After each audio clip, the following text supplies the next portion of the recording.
Welcome to How to Be Happy, which will be presented by Nic Marks from UK.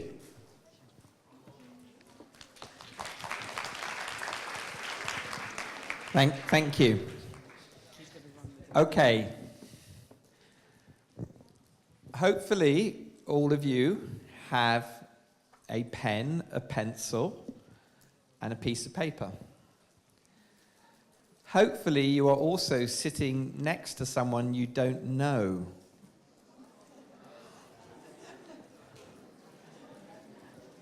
But that's not essential, okay? It's good if you take the risk to speak to people you don't know and from kids from other schools, it's good for you. But we're not going to move again now. Okay, we're going to start with a game, an exercise. So what you do need to do is identify one person you're going to work with now. So not in threes, in twos. Can everybody count to two? Yeah? 1, 2. Not 3. 1, 2. Okay, so can you identify who you're going to work with now? 2 of you, okay? Some of you might need to move because there's 3, okay? So you need 2. So you 3 over there, you have to work out which one of you's moving, okay? So find your 2s, okay? Everybody in a 2. If you're not in a 2, move. Everybody who is not in a 2, put your hand up if you're not in a 2. Okay, there's a girl behind you there. Move together. Move together. You need to be next to each other. Okay, you still not got someone. So you need to move. I'm sorry. Who's got a partner for this young lady? Yep. Over here. Okay, who else hasn't got a partner? There's lots of chairs here. Anybody else not got a partner? Okay. Who's got a partner for this young man in the middle here? Here, one down here, please. He's coming from the top. Wait, you're a pair? Yep. Yep, just please sit together. Okay. Is everybody sorted? Okay. Can everybody listen to me and be very attentive? Everybody, what you're going to do, and there's a twist to this, so first of all, what you're going to do is you're going to draw each other. Oh no. Wait. Quiet. Okay, the rule of this drawing is that you must look at the other person, but you must not look at the piece of paper while you're drawing them. Okay? Wait, okay? Everybody. So what you're going to do is you're both going to draw each other at the same time, but you must not look at your paper as you're drawing them. Okay? Do you get the game? Okay. So I'm going to give you about 1.5 minutes to do this. So ready, steady, go. Don't look at your paper.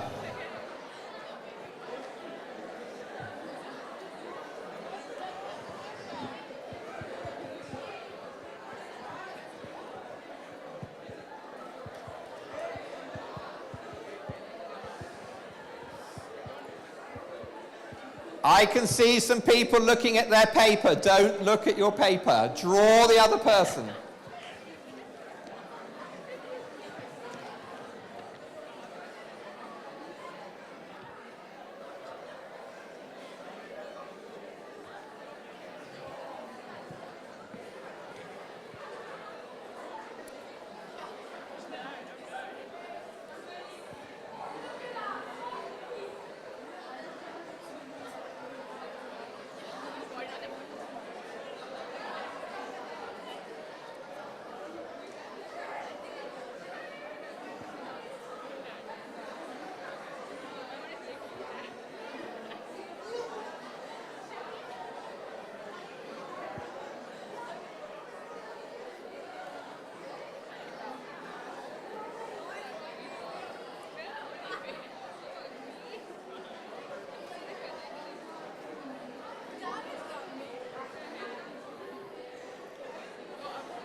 Okay.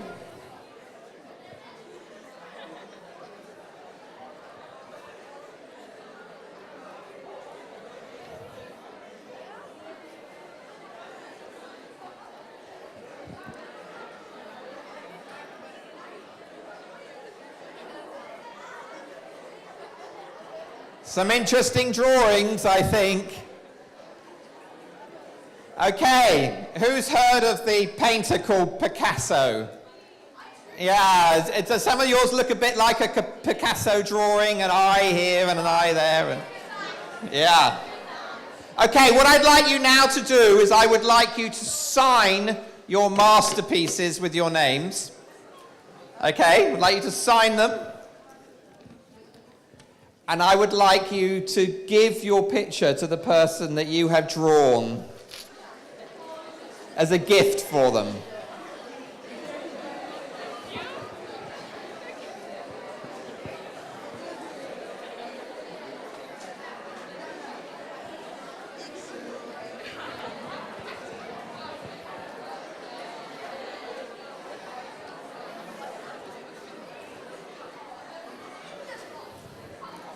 Okay.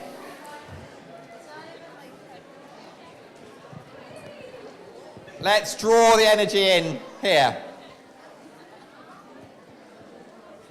There's a particular positive emotion. It's called interest. When you're interested, you focus on what's ahead of you. Okay? We have lots of positive emotions. Some of them are enthusiasm, which is more diffuse as an energy, but interest is focusing. So let's just focus a minute. And so we did an exercise there, which when I told you were all going to draw each other, you could hear a groan come. And I bet a lot of you went in your head, I can't draw. I bet a lot of you went that. Some of you can, but a lot of you go, I can't draw. And you can, yes, that's interesting, yeah. Interesting picture there. And then, of course, the game is you're not going to look at the paper. But what I hope you learned was that you can draw a bit.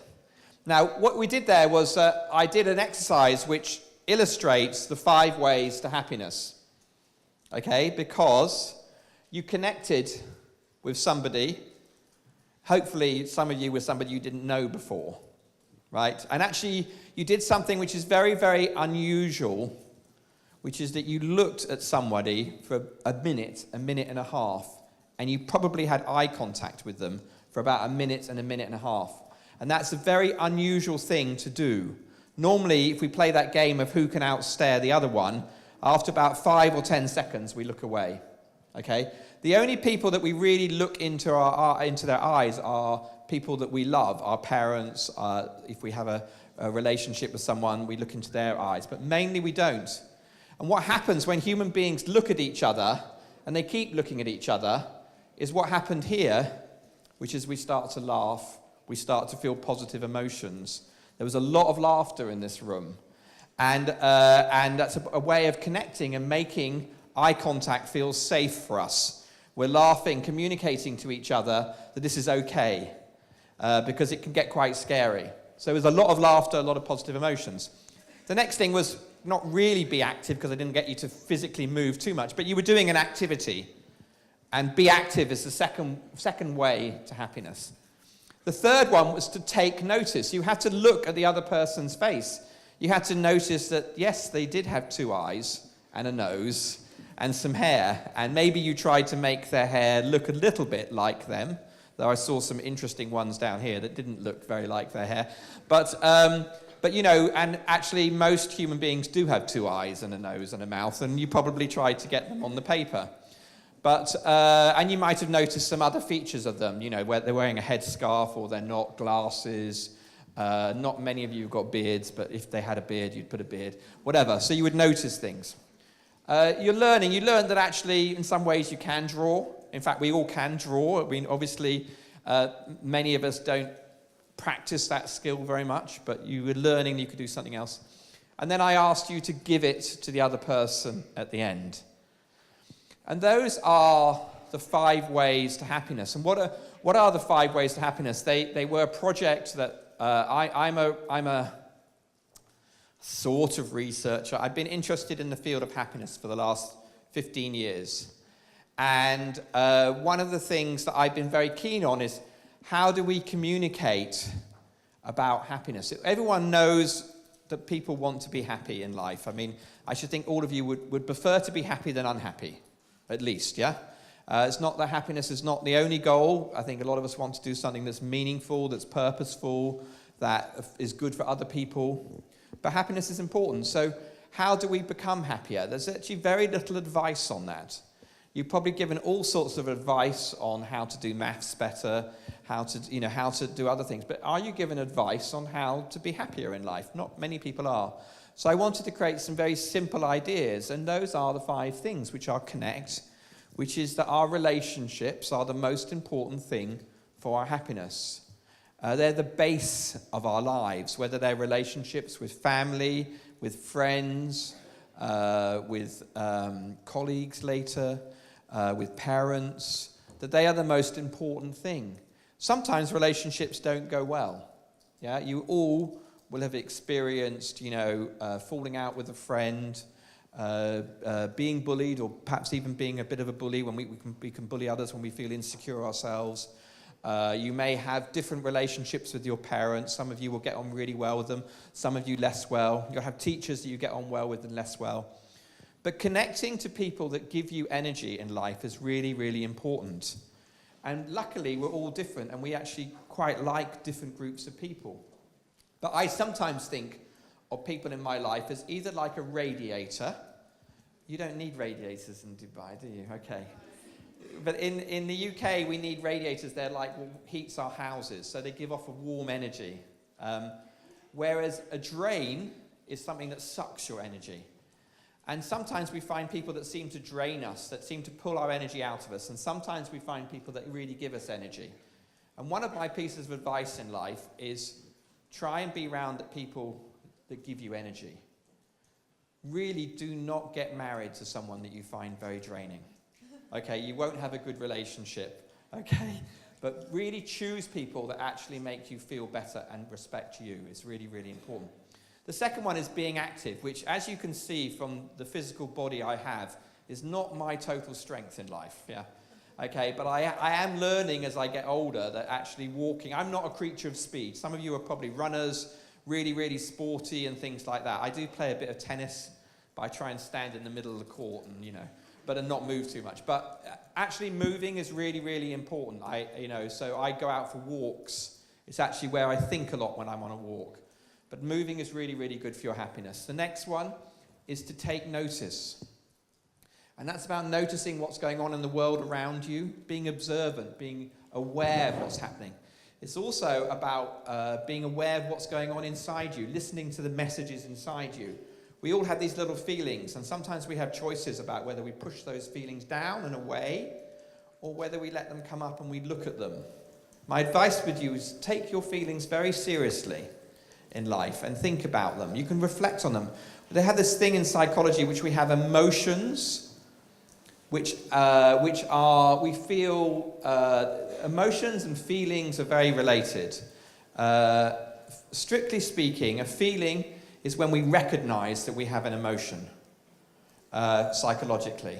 An emotion, the word in English comes from the Latin emuve, is about moving out. It's about energy moving out of your body. So when we feel an emotion, we have very strong bodily awareness about what's going on. And they are actually helping us interact with the environment. When we feel frightened, it's because there's a threat somewhere around us.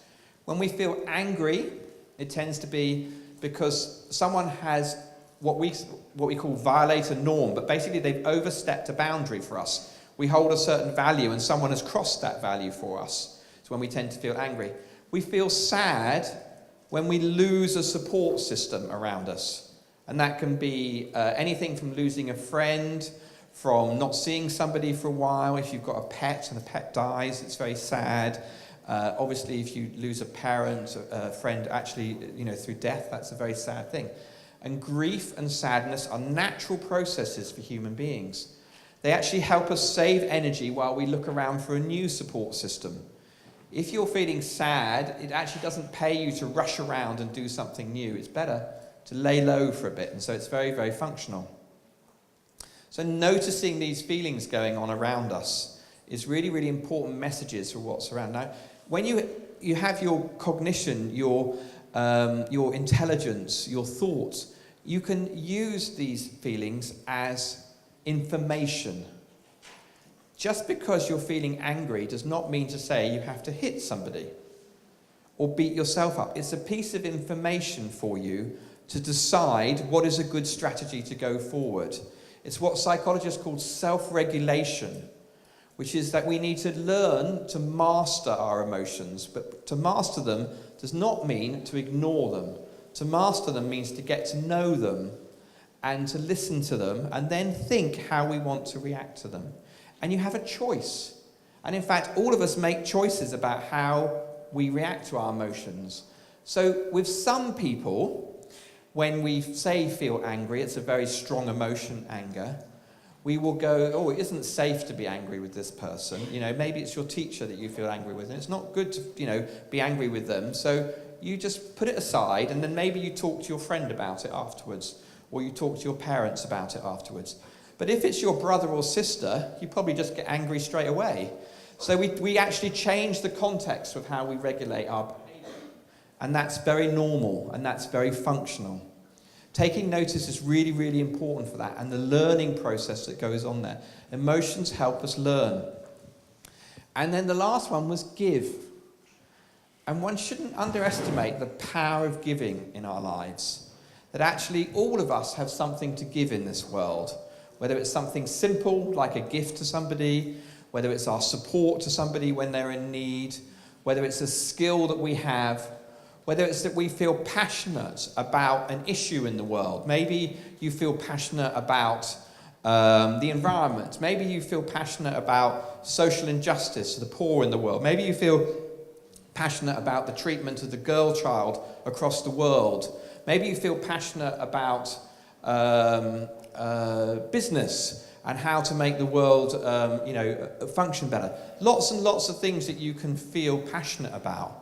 And my advice would be to listen to your passion and to try and find something, a way that you can give your strengths and your skills to help work towards a solution to those problems.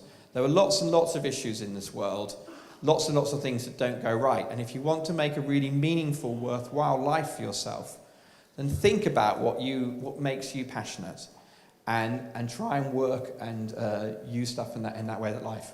So lots and lots of ways that we can give and lots of levels that we can do that. So you're all at school, you've got this whole big world to go out to in time.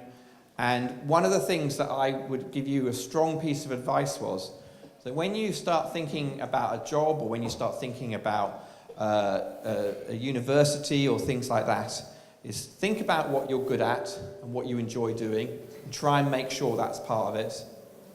Secondly, find something that you think is meaningful and worthwhile and do that. And thirdly, choose to be with people that make you feel good. So if you ever go for a job interview, you make sure you interview your boss. Are they the type of person that will support you as well as you doing a job for them? Because it works both ways. So that's what I wanted to talk to you about happiness. I think it's a really, really important thing in life. I think that we have neglected the importance of it. It was actually way back in the American Constitution. It said that it should be life, liberty, and the pursuit of happiness. No one can guarantee happiness for you, but if you go on a journey towards trying to make your life happier, but more importantly, make other people around you's lives happier, you'll find yourself feeling rich, however much money you have. And one of the things I can tell you for sure from all the data that I look at, I'm a statistician. One of my skills is statistics. I'm afraid I was that guy at school who could just do maths, okay? And for those of you that can't do maths, people like me were very annoying because we'd come top of the class without doing any work. We just see how to do it. And so one of my skills is I can look at numbers and I can see patterns. And so what I try and give to the world is new statistics on how things are going. That's my gift, so I do it. And I love numbers still. In fact, I don't use numbers enough in my life. There's nothing better for me than when I have a day when I'm just analysing data. That might sound very sad and geeky, but it's true. So you need to find whatever it is that you're good at. So that was really my advice I wanted to give you today. And I really now want to just open up for questions. I've done a lot of work in politics, in governments. I've done work on why governments should measure happiness and well-being, why they should think about the nation's success in those terms rather than just financial successes. I've done work on happiness in workplaces. Haven't done so much on schools. I've done a couple of projects on schools, but I have 3 kids. My eldest is 20 and my youngest is 15, and I also have 2 what I call bonus children, because my new wife has 2 children, aged 12 and 7. So I've got a range of children, a range of experiences around that. So I know something about parenting. Hope I get it relatively okay. So I just want to throw it open to any questions people have around happiness in their careers and whatever like that. And I'm going to take students first, because this is a student session. So I don't know who you're going to... There's a microphone here, so please, in front. What is your name? My name is Rizbia. Well, I want to ask you, why did you choose happiness? Like, was there some significance, something happened in your life and you wanted to know, like, analyze happiness? Yes, thank you. Good question. So, actually, what got me into happiness, and this might sound strange, is the environment, is sustainability, which is that most Western nations know that we're consuming too much carbon, and it's causing problems in the environment. And the problem is that everybody thinks that the good life is the materialistic life, that it's the life that's got lots of goods, lots of cars. That's what we're sold as the idea of what a great life is.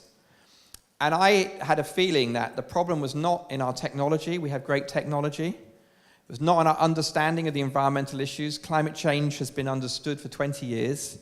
Okay, the science is getting stronger. The problem was us, is that we're addicted to a lifestyle. And so I wanted to think about how could we think about success in a different way. And to me, success is a happy and healthy life. And so could we actually create measures of that? As I said, I'm a statistician. So I got very interested in happiness in that way, is that actually what is the quality of people's experience of life? And it's not a Mercedes. It's much more about having good relationships with people. It's much more about doing these other things. So that was the reason. But of course, then you get so interested in it because people are so interesting, and such a variety, is that I can say these simple things of connect, be active, take notice, keep learning and give. But your way of doing those things will be very different than my way, from his way, from her way. And that's the wonderful thing about humans. We share lots of similarities, but we have a lot of differences too.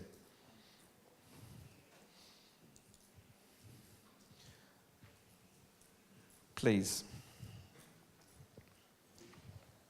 Maybe you should say what school you're from too, as it's a school thing as well. Okay. My question to you is... Your name, please? Ammar. Amma. Yes. And your school? And I'm in private school. Yeah. Well, my question to you is, you said you have been researching in the field of happiness for about 15 years. Mm. So in this period of time, well, you chose a type of a different field. So what were the changes which you saw in yourself? What are changes I saw in myself? Yeah, it's a good question. I noticed that when I'm not learning new things, I'm not happy, actually. There's been periods of my life where I've got a bit stagnant. I'm doing the same thing. I may be doing it well, but if I'm not learning, it doesn't help me be fresh. And also I have a painful story, which is actually I had a marriage that went wrong. Some of you might have parents that have divorced or split up, and it's not easy to do that. But actually, I was married to someone that I wasn't happy with, and she wasn't happy with me, actually. And so that makes you, I mean, this is a, actually, we look at questionnaires. We do our research by asking people questions. And people respond on scales from 1 to 5 or 0 to 10. And I looked at the questions. I was doing a research project. I looked at the questions on quality of marriage. And I looked at those questions and I thought, goodness me, yeah, that's a challenge for me. And so that's actually a big change that's done for that. And all I can say as a parent in that situation was that all I thought about was my kids and how to make it good for them and good enough for them. And the moment I knew it was okay was when a year later my daughter said to me, "It's not as bad as I thought it would be, Dad." And I think that's as much as you can ask for in that situation. And I know us adults can sometimes mess up your lives. We don't mean to. And you'll learn when you get older that life is difficult and relationships are difficult. And so that's one thing that changed in my life. And I think it's made me think much more about my experience daily. I'm very ambitious as a person. I still am ambitious, but I really try and enjoy life now at the same time and not drive myself too hard. So lots of different things. Thank you for the question. Let's go to the back. I'll come back to you. Guy with his hand up there. We're going to get more and more questions now. See, that's what always happens. The brave ones start, and then the rest of you start to pile in with questions. And we'll have questions all the time now. Please, sir, what's your name? My name is Gautam, and I'm from our own high school, Alwarka. Speaking of adults messing up our lives, I'd like to ask, when people who care about you, your parents, your teachers, when they want you to be in a good university, when they want you to be in a good profession that gets you a lot of money, gets you a lot of prestige, but that clashes with what you want. What you want might not get you that. And getting into that university makes the people you care about happy. How do you face that conflict? Whoa, yeah, I mean, that's a classic parent-child clash. I had it with my father. My father had a business, and I think he'd have loved me to go into that business, and I chose something else, but I love my father, and my father loves me now. I know he loved me then too. Sometimes parents are wiser than you think they are, and it's a difficult one to negotiate. The thing is, if you can talk with them about it, that's the best thing. And if you can talk to other trusted adults about that situation, because there are lots of things that when we're young, we think we know everything, and of course our parents have learnt some things. So there's no right or wrong here. What you're noticing is a tension, and tensions are nearly always creative, by the way. When there's two different views, there's normally a possibility of a third in there. So I think the only thing I can advise you to do is to talk and to be honest and to ask them questions around what's behind their wish for you. I'm assuming that it's about you, but it may be about your friend. But what's behind them for that? And what they want you to have a stable, good life, which is a good thing.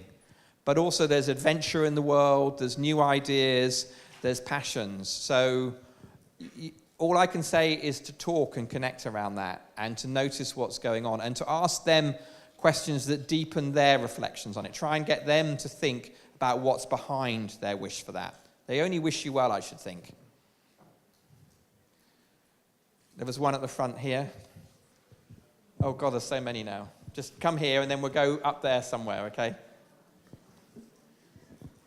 My name's, well, this is weird. Anyway, my name's Liam from WSO. Woo. What is your suggestion to us to make us feel happy? Well, I think friendship, it's just what you were sort of saying, and my school, whoa, that's great. Feeling part, human beings, we like to belong to groups, that's great. And, as I said, it's doing things that you enjoy. And of course, all of us are individuals and we live in groups, so we have to respect the other. It's treating other people how you would like to be treated is important. So, so those are the sort of bits of advice I would give you. Yeah. Up the back there. Girl with her hand up high, very high, waving to me.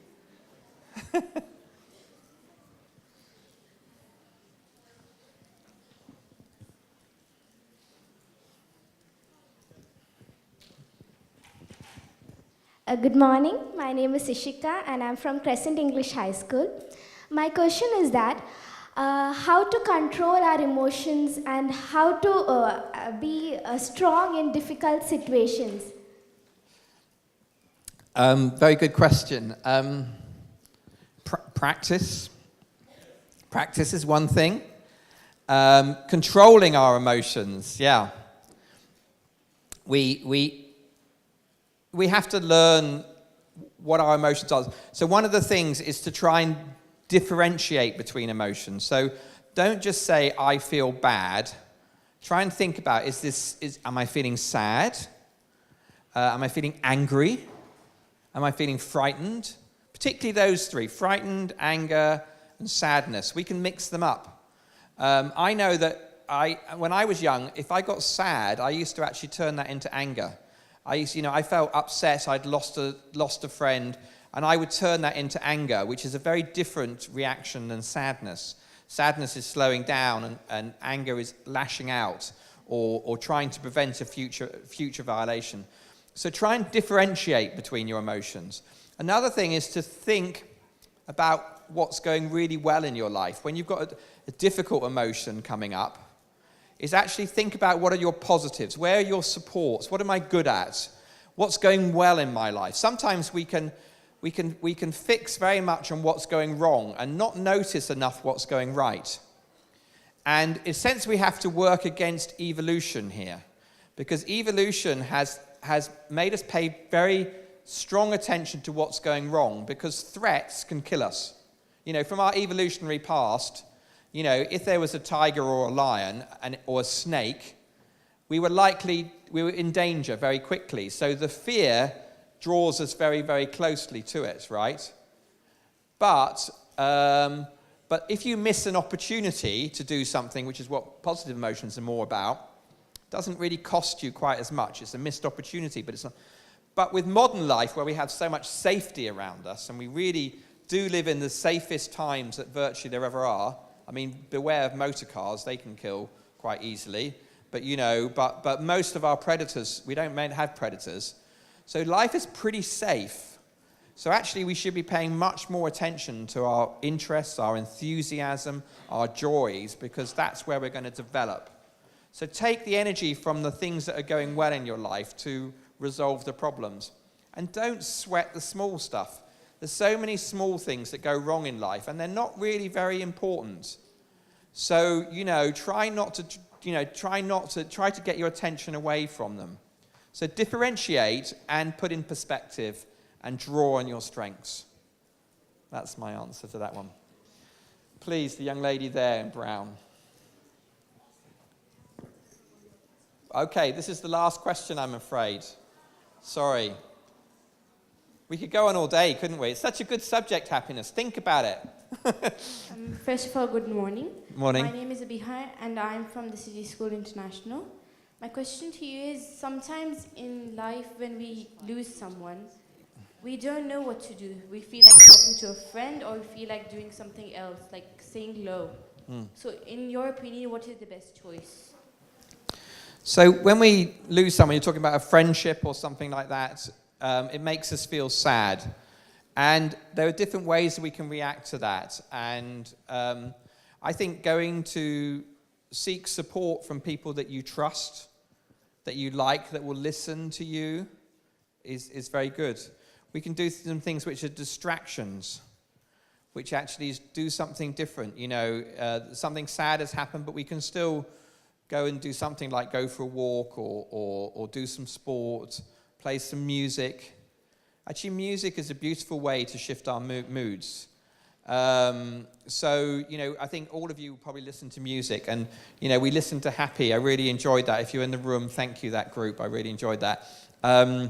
If we listen to happier music, it can make us feel happier. Sometimes we want to feel that emotion of sadness, and we'll choose a sad song to go into that emotion more, and that's fine.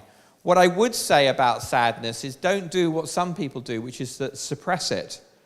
And actually, I really got no idea because I really don't know your culture, but in London, particularly young girls can do something which is called self-harm, where they actually start cutting themselves. And I think this is about actually, they want to physically feel the pain that they're feeling emotionally and psychologically. And it gives them some comfort to feel the physical pain that they're actually feeling emotionally. And that's because they're not in a situation where they're able to express that emotional pain and to have it heard. So the healthy thing with all emotions is to talk to other people, to recognize them. Maybe you might write. Some people like to write a poem, write a song, or draw. My daughter, she used to feel very blue. She used to draw. And slowly, the fourth or fifth drawing would start to have less dark colors and some more brighter ones in it. So there's lots and lots of ways they are. But to respect the emotion and to understand it more and not be threatened by it. I'm afraid I've been told we've got no more time for questions, but I wish you all a happy, joyful life and a purposeful and meaningful one. Thank you very much.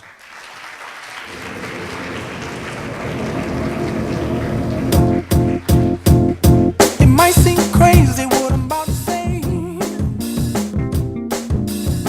Sunshine, she's here, you can take a break. I'm a hot air balloon that could go to space. With the air, like I don't care, baby, by the way.